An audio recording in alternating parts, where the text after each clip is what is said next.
चलिए बाबू, आपका पुनः स्वागत है ज्ञान छाया क्लासेस एसके सर में। ज्ञान छाया क्लासेस एसके सर में आपका स्वागत है। प्रश्नावली 1.3 NCERT मैथ है।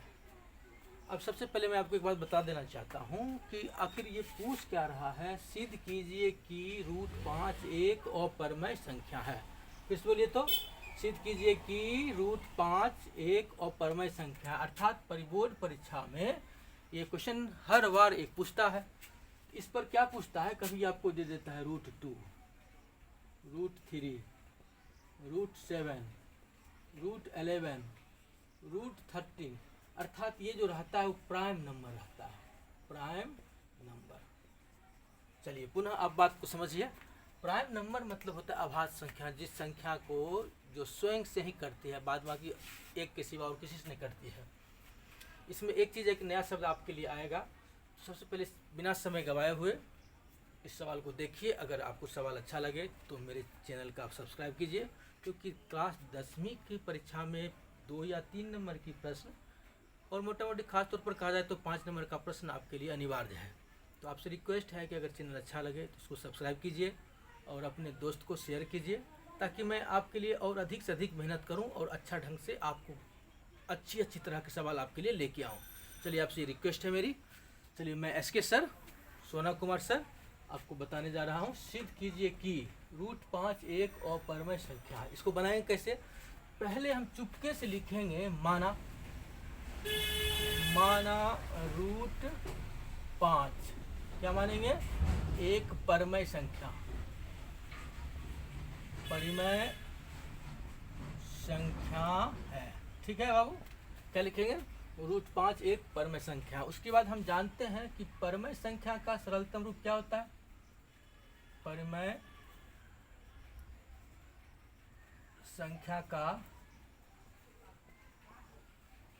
सरलतम रूप ये होता है P/Q। ठीक है, चाहे आपका मन हो तो A/B भी आप लिख सकते हैं। एक बात समझ, जब हम ये √5 को सिद्ध करेंगे तो इसी प्रकार √2, √3, √7, √11, √13 को आप स्वयं कीजिएगा, खुद बनाइएगा। ठीक है, ताकि आपको परीक्षा में से अधिक अंक प्राप्त हो सके। तो हम इसको लिखेंगे, जब सरलतम रूप है तो ऐसा लिख सकते हैं √5 बराबर A/B। अब इस बात को समझने का एक बात और प्रयास कीजिएगा। A और B को हम सहभाज्य संख्या कहेंगे। A और B कौन संख्या है? सहभाज्य। सहभाज्य का मतलब होता है को प्राइम। ठीक है, ए और बी अगर दो संख्या सहभाज्य संख्या कहलाती है तो उसके बीच में उभयनिष्ठ गुणनखंड एक होता है, अर्थात मौसो भी एक होता है। तो आपको सहभाज्य के मतलब क्या हुआ कि ए और बी में गुणनखंड, उभयनिष्ठ गुणनखंड एक होंगे, यानी ए और बी में उभयनिष्ठ गुणनखंड एक होंगे। उभयनिष्ठ गुणनखंड क्या होगा बाबू? 1 होगा। अगर नहीं भी लिखेंगे, अगर ए और बी सहभाज्य संख्या कह देंगे तो ये काम चल जाएगा। ठीक है बेटा। अब चलिए बाबू पुनः हम क्या लिख रहे हैं? √5 बराबर A/B। हम क्या लिखेंगे? माना √5 एक परमेय संख्या है, ये मानना होगा, क्योंकि यहाँ बोल रहा है अपरमेय, हमने माना है उल्टा परमेय। तो परमेय संख्या जब मानेंगे तो इसका सरलतम रूप क्या होगा? A/B। इसलिए मैंने क्या लिखा? √5 बराबर A/B। अब हम लिखेंगे दोनों पक्षों को वर्ग करने पर, दोनों पक्षों को वर्ग करने पर आप समझिएगा इसको। जैसे ही वर्ग करेंगे ना तो √5 का भी वर्ग होगा और A/B का भी वर्ग होगा। अब वर्ग होगा तो √5 का वर्ग 5 होगा और A² इसका होगा और ये B² होगा। कोना कोनी अगर हम गुना करते हैं तो आप बताइए क्या होगा?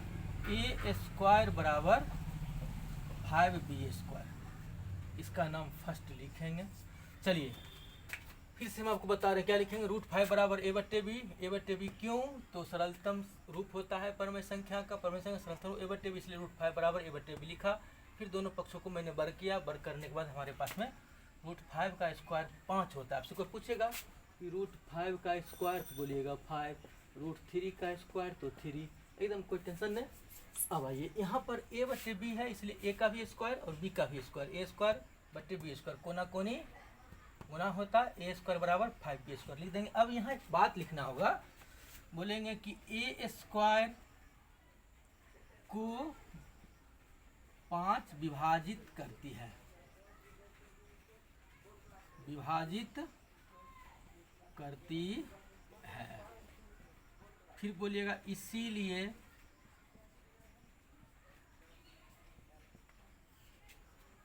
5 जो है 5 a को विभाजित करेगी, विभाजित करेगी। चलिए इतना बात तो को आप पूछेगा कैसे, आप कहिएगा गणित के आधारभूत प्रमेय के द्वारा, अंक गणित के आधारभूत प्रमेय से। क्या बोलिएगा? अंक गणित के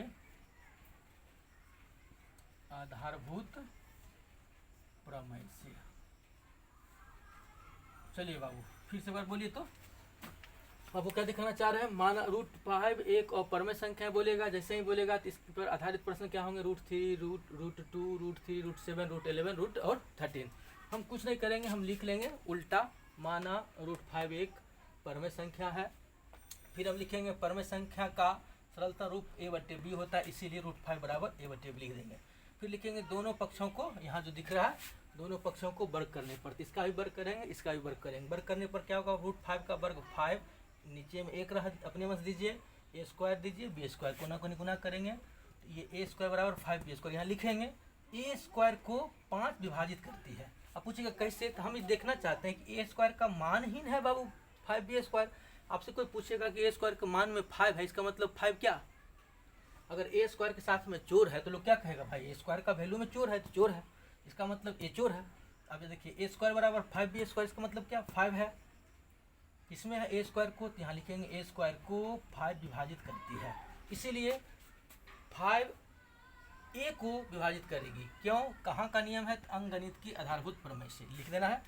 फिर अब हम आगे चलेंगे, इतना ही बात को लिखेंगे पुनः माना, पुनः यहाँ दिख रहा है a बराबर 5b स्क्वायर, कुछ नहीं कीजिएगा, चुपके से इसको देखिएगा, जितना यहाँ लिखा होगा a तब लिखिएगा a बराबर 5c, जहाँ c क्या हुआ, c एक पूर्णांक है, c एक पूर्णांक है। अब चलिए जैसे ही फिर लिखेंगे दोनों पक्ष को वर्ग करने पर, दोनों पक्षों को वर्ग करने पर, चलिए यानी कहने का मतलब है जितना हो सके आप इस चैनल को पूरा देखिए और पूरा देख करके सवाल बनाइए और अपने मित्र को दोस्तों को सब्सक्राइब करवाइए जब चैनल अच्छा लगे तो, ताकि हम आपके लिए और अधिक से अधिक वीडियो लाएं ताकि आपके पास सबसे पहले पहुंचे। चलिए बाबू, तो a बराबर 5 जैसे ही लिख दिए, दोनों पक्षों को वर्ग करने पर क्या हो जाएगा, वर्ग करने का मतलब होगा ये हो जाएगा a स्क्वायर, ये होगा 5c स्क्वायर, क्या हो जाएगा a स्क्वायर बराबर 25c स्क्वायर। अब चलिए ऊपर से हम कुछ मिटाते हैं,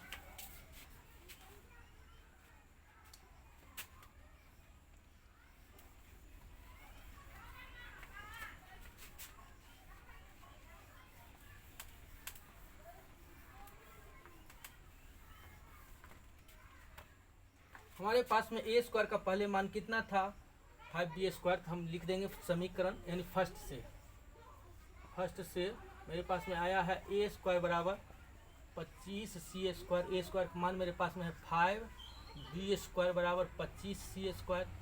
अब देखिए 5 से 5 काटिए तो 5 हो गया, यानी b स्क्वायर बराबर 5c स्क्वायर। ठीक पहली वाली बात ही हम क्या लिखेंगे, 5b स्क्वायर को विभाजित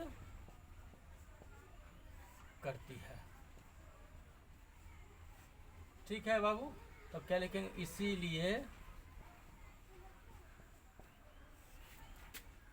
b स्क्वायर 5 से विभाजित होगी, सॉरी b 5 से विभाजित होगी। देखिए ठीक ये बात पहले में भी लिखे थे, याद कीजिए थोड़ा सा, वहाँ लिखे थे a स्क्वायर 5 से विभाजित होगी, यानी 5a स्क्वायर विभाजित करेगी, तो a यानी 5 जो है a को विभाजित करेगी, किस नियम से, तो अंक गणित के आधारभूत नियम से। यही बात वहाँ भी है, यहाँ कुछ नहीं करना है, खाली यही बात लिख देना है। लिख दिए हम। अब चलिए हम क्या देखें, ए और बी में क्या हो गया उभयनिष्ठ। ए और बी में उभयनिष्ठ हो गया आपके 5, उभयनिष्ठ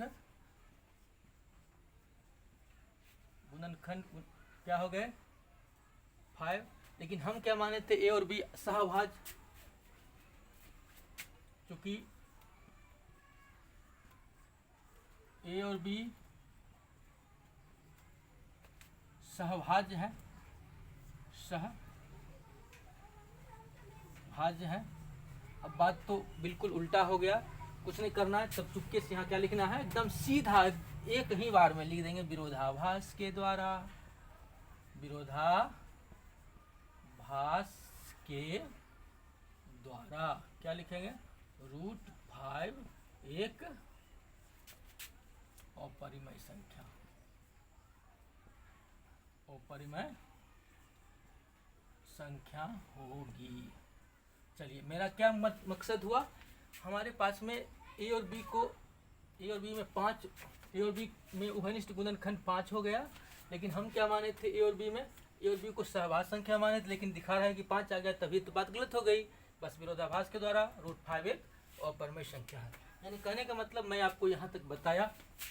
आप चलिए, अगर आपको ये चैनल मेरा अच्छा लगे तो अपने दोस्तों को सब्सक्राइब कीजिए, शेयर कीजिए, ताकि अधिक से अधिक हम आपको नई नई वीडियो आपके लिए अपलोड करूं और आप अच्छा ढंग से सीखें। हम पूरा किताब आपको बताने वाले हैं और आपसे एक रिक्वेस्ट है कि पूरा वीडियो ज़रूर देखिए। चलिए, ज्ञान 6 क्लास में आपका पुनः स्वागत है। Bye bye.